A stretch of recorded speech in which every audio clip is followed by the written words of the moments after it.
The Choice of the Heart. A full storytelling script. The Mansion of Secrets.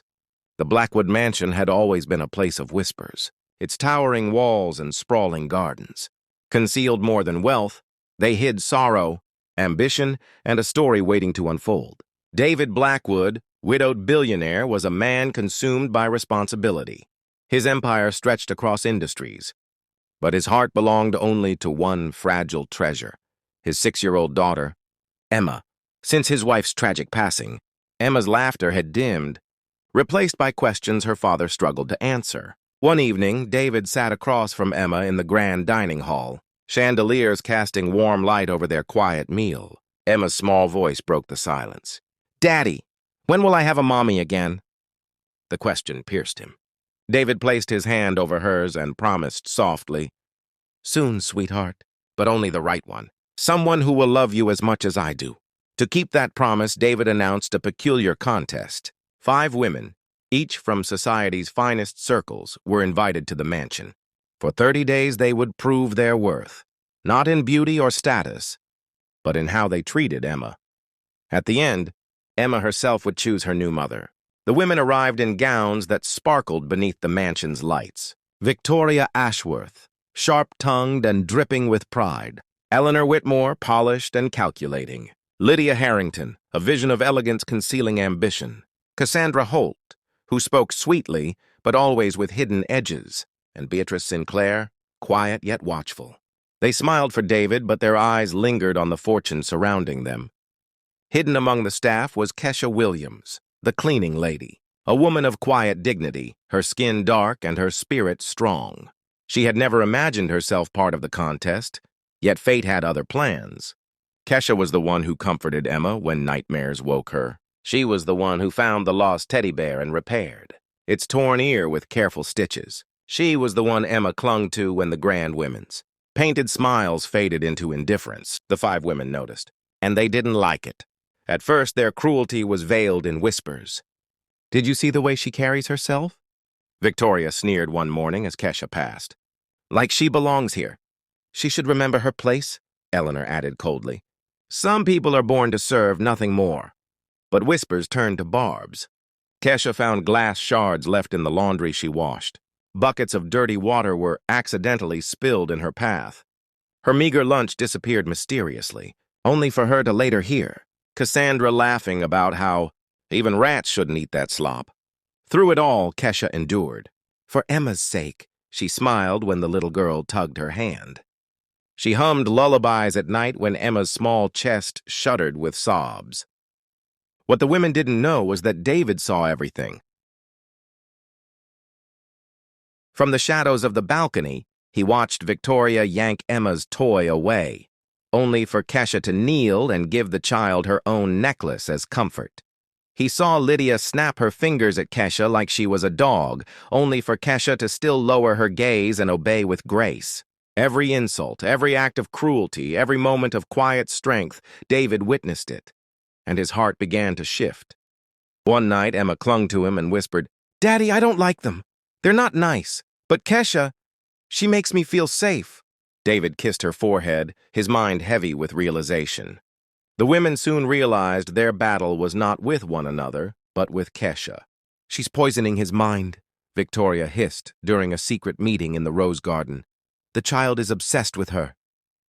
"Then we remove the child's obsession," Eleanor said, her smile chilling. Their plot grew darker. They tampered with Emma's food, placing sharp shells in her soup. They whispered lies into her ears. "Kesha doesn't love you. She's only here because she has to be." One night, Emma's cherished teddy bear was stolen. She cried herself to sleep, her small body trembling. When Kesha found the bear discarded in the rain, torn and muddy, she cradled it like a wounded thing. She washed it, stitched it, and placed it gently back in Emma's arms. But the cruelty escalated. Kesha confided in her sister over the phone late one evening. "They want to break me, but I won't let them break Emma." What Kesha didn't know was that David, passing by her quarters, overheard those words. He paused, struck by the quiet bravery of a woman who had no reason to endure such torment, except for love. The final week of the contest arrived, and with it desperation. The women plotted one last cruel act. They hid Emma's teddy bear again, this time dousing it in perfume and setting it aflame in the fireplace before Emma's horrified eyes. Emma's scream pierced the mansion. She sobbed uncontrollably, reaching for the flames until Kesha rushed in, pulling her back, wrapping her in protective arms. David stormed into the room, his fury unrestrained. The women's smug faces turned pale under his glare. "You call yourselves candidates for my daughter's mother?" he thundered. "You're nothing but parasites feeding on cruelty." One by one, their titles, their status, their wealth, all of it crumbled before his eyes.